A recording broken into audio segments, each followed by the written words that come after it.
Embajador Gazit, gracias por estar con nosotros antes que nada. Buenas tardes. ¿Cómo está?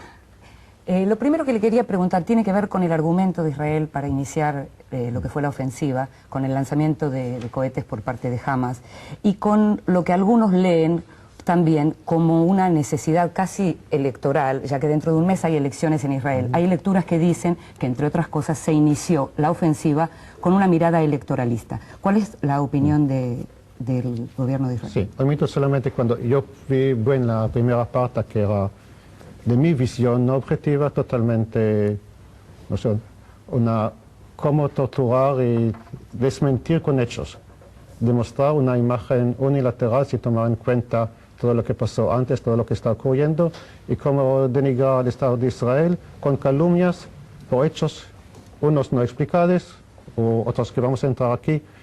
Gracias por me dar la oportunidad para explicar, pero tal vez nosotros hacemos una gran equivocación cuando no mandamos o no dejamos entrar la televisión a la prensa normal, digo, porque todo lo que sale de Franja de Gaza hoy, eso de Al Jazeera y estas cosas, nosotros a propósito no dejamos entrar los otros porque son más objetivos, porque no podemos garantizar seguridad. Pero bueno, volvemos a su pregunta. ¿Cómo empezó esta última fase de conflicto?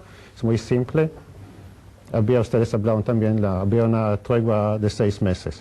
Esta tregua de 6 meses no salió de la nada. Este conflicto no salió de la nada. Duró 60 años por lo menos. Durante 8 últimos años se bombardea casi diariamente, ustedes lo saben muy bien, a la población civil de Israel. Y a propósito a la población civil de Israel, los ataques terroristas por suicidas, por misiles, todas están dirigidas solamente contra la población civil de Israel.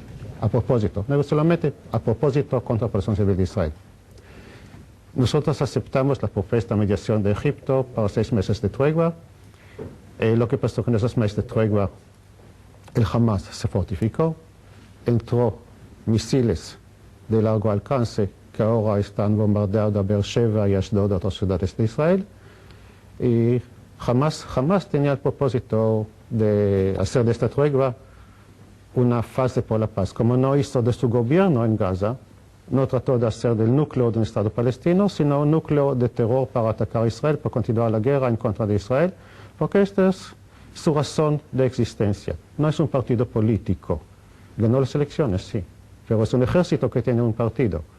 Como, bueno, no voy a entrar en las comparaciones de otro mundo, pero es un ejército que tiene un partido, un ejército que tomó por la fuerza el gobierno de Gaza.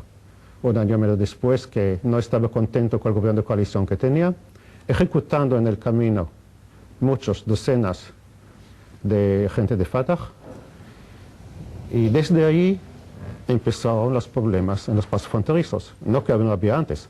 Ahora, embajador, no solo sobre la interna palestina está claro que hay un enfrentamiento entre las dos principales organizaciones palestinas, Fatah y Hamas, se lo vamos a preguntar también al embajador palestino. Ahora, ¿por qué considera que gran parte del mundo está condenando los bombardeos masivos que hay sobre la Franja de Gaza que han matado a tantos chicos?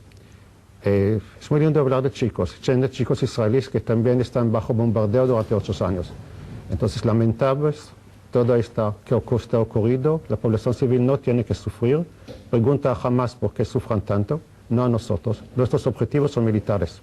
Pero, embajador, disculpe, usted dice que son objetivos militares, pero sí, ¿le podríamos dar una lista larga de hechos donde la aviación israelí ha matado niños y civiles en la Franja de Gaza, en Cisjordania, en el sur del Líbano? Ustedes siempre dicen que se preocupan mucho por el tema de los civiles, pero permanentemente mueren chicos, mujeres, ancianos en los bombardeos israelíes. En Cana en el 96 en el Líbano, en Cana otra vez en el 2006. La lista podría ser larguísima. Yo tengo otra lista de chicos israelíes que habían muerto por supuesto. Entonces no entramos en eso, por favor. Pero ustedes se consideran iguales a los palestinos en este caso, digo, porque que los palestinos no hacen, no cabe la menor duda. La vida es igual, pero cuando uno quiere tomar la vida, vamos a hacer todo lo necesario para proteger nuestra vida.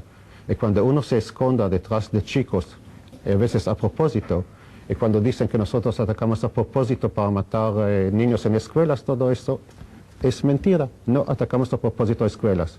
Pero podrían no hacerlo, como lo que sucedió esta semana con la Escuela de Naciones Unidas. Podrían tomar la decisión, eso no lo atacamos. Si hay niños y civiles, decimos, no atacamos. Esto mismo puede ser que cuando está en una guerra, cuando uno se tira desde una escuela, los soldados no piensan dos veces. Uno tira sobre un soldado y devuelve fuego. Eso es lo que pasa en una guerra. Está su vida, a pesar que es un soldado, está su vida en juego. Eso no... Ahora... El problema está de escoger esta escuela, como habíamos probado, sin ninguna duda, que esta escuela fue escogida, desde ahí se tiraron sobre Israel. Pero Israel desmintió, finalmente Israel dijo que no se había tirado desde ahí, embajador. No. ¿Hubo una admisión por parte de las fuerzas? No. ¿Qué dijo? Yo represento a Israel, sí. Tengo la información oficial.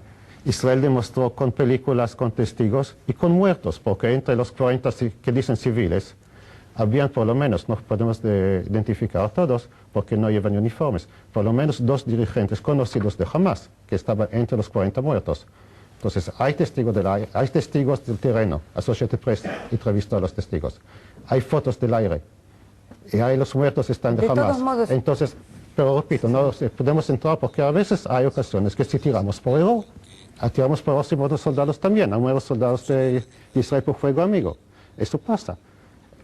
El crimen es de utilizar estas escuelas como lanzacohetes contra Israel. De todos modos, este es verdad que es un episodio muy serio, pero la pregunta es la siguiente. No, hay personas que de ahí somos asesinos de niños, buscamos matar a los niños, no buscamos hacerlo. No, por eso la pregunta es la siguiente. Para la mayoría de los que no conocemos la Franja de Gaza y sabemos que se trata de un territorio tan pequeño y tan populoso, la pregunta es, cuando Israel dice que tira los panfletos y que le advierte a la gente que salga porque van a bombardear, ¿a dónde va a ir esa gente? Esa es la pregunta, es una pregunta casi de sentido común que le hago. Si no hay lugar a donde ir que sea seguro, ¿a dónde se le indica que vayan? Es un problema que no tenemos solución.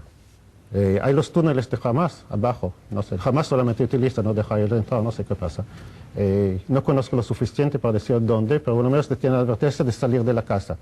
Y Hamas cuando tira de sus casas no tiene advertencia. Estamos hablando del poderío militar israelí. Yo me refería a esto, si hubiésemos utilizado el poderío militar israelí de verdad, como está mostrando Telecomía, no sé cuántos metros... O sea, no ha mostrado todavía todo su gran poderío. No vamos y no vamos a demostrarlo porque tenemos nuestros principios. Ahora, una cosita más. Por favor, por favor. Estamos hablando del ejército israelí moderno. Es una guerra electrónica que toma todas las medidas. ¿Y qué significa guerra electrónica, entre otros? Hay, por ejemplo, aviones sin pilotos que están circulando todo el tiempo. De momento que un avión de este tipo ve un misil sale, verifica, o tiene un misil él mismo, el avión y tira, o da una orden a un cañón o un helicóptero que está agarrado de tirar sobre el lugar de lanzamiento. Eso demora menos de 30 segundos. Del momento que sale el misil hasta que llega la respuesta, no hay tiempo de hacer una reunión de gobierno. Ahora, embajador, más allá de los detalles militares, ¿no considera que hay un problema con la ocupación israelí que se perpetúa ya hace 40 años y que esto lleva a la resistencia de los palestinos? Digo, ustedes no solamente están ocupando la Franja de Gaza, sino que también están ocupando Cisjordania, que es el otro territorio palestino, que es donde los palestinos quieren tener un Estado. Han construido un muro que rodea ciudades enteras, o que incluso en la ciudad de Belén entra dentro de la ciudad. La ciudad de Al-Jalil, o Hebrón, como se la conoce también, es una ciudad donde viven 150.000 palestinos y viven menos de 1.000 israelíes que han ocupado el centro de la ciudad e impiden que, por ejemplo, los palestinos de Hebrón vayan al mercado. Expropian tierras todos los días hace 40 años de los palestinos para construir asentamientos israelíes. ¿No piensa que esto lleva a una resistencia por parte de los palestinos, que ellos odian esa ocupación? Voy a hablar, ya están hablando de 40 años de ocupación, yo voy a hablar 40 años también. Durante 20 años, desde 48 hasta la guerra de los 6 días, los palestinos tenían en sus manos todos sus territorios, Jerusalén Oriental, y no declararon Estado palestino, ustedes saben muy bien, declararon la Organización para Liberar a Israel de los israelíes, la Organización de Liberación de Palestina. 20 años más, ya llega a 40 años, que la Organización para la Liberación de Palestina, fundada muchos años antes, no reconoció el derecho del Estado de Israel de existir. Es verdad, pero cambiaron. Ok, cambiaron, de momento que cambiaron, hicimos lo mismo como hicimos con Sadat, con Egipto, con Hussein. Momento que alguien quiere reconocer, vivir con paz con nosotros, estamos manos abiertos. Está hablando de asentamientos con Egipto, ¿cuánto? Una ciudad, evacuamos todo. Cuando hay que conocemos que hay voluntad de paz. Estamos listos a ofrecer. Ofrecimos a Arafat un Estado palestino. Barak lo ofreció. Rabin lo ofreció. No quería porque no estaba de acuerdo por las fronteras, lo que ofrecemos en Jerusalén. Bueno, el principal asesor de Clinton en ese momento, Robert Malley, que fue parte de las negociaciones, dijo que la oferta israelí en realidad no fue una oferta concreta de un Estado palestino en Cisjordania, la Franja de Gaza. Bueno, Clinton habló otramente. La oferta fue hecha y estábamos basadas en publicaciones. Podría agarrarla, decir, ahí tiene un Estado palestino, continuamos a negociar las fronteras. No quiso porque pensaba que una operación militar va a tener más. Esta es la única razón. Pero no es que no ofrecemos la paz. Quieren hablar 15 minutos después de la solución, vamos a hablar tal vez más después tarde. Vamos a hablar. Claro. Okay, pero la situación no es la ocupación, o sea, es que nos acusa ocupación, campo de concentración. No, yo no usé esa palabra, ¿eh? Ah, muy bien. Embajador, se nos acabó el tiempo de este bloque con usted. En un ratito vamos a estar con el otro embajador y después vamos a estar todos juntos. Estamos recibiendo mensajes de los oyentes que en un momento más vamos a estar leyendo. ¿Tenés algunos ya? Sí, tengo algunos. ¿Por qué no se muestran heridos de Israel? Raquel de Rosario. Jorge de Don Torcuato, saludos y felicitaciones al embajador de Israel. ¿Por qué no le permiten ingresar a los periodistas? Esto lo dice Alberto de Avellaneda. Sí, lo dijo recién en relación a la seguridad, dijo el embajador. Diego de Azul pregunta si esto no le hace recordar al gueto Varsovia. No tiene por qué contestar a todo, embajador. Ahora, después vamos a estar otra vez juntos, lo puede contestar después. A los embajadores, ¿qué se puede hacer para llegar a un acuerdo? De eso vamos a tratar de hablar. Sí. Marta Montserrat se avergüenza por el comportamiento del pueblo de Israel. Nilda de la Lucila no está de acuerdo con el programa de hoy. La víctima se transformó en victimario. Son algunos de los mensajes que estamos leyendo que nos están llegando.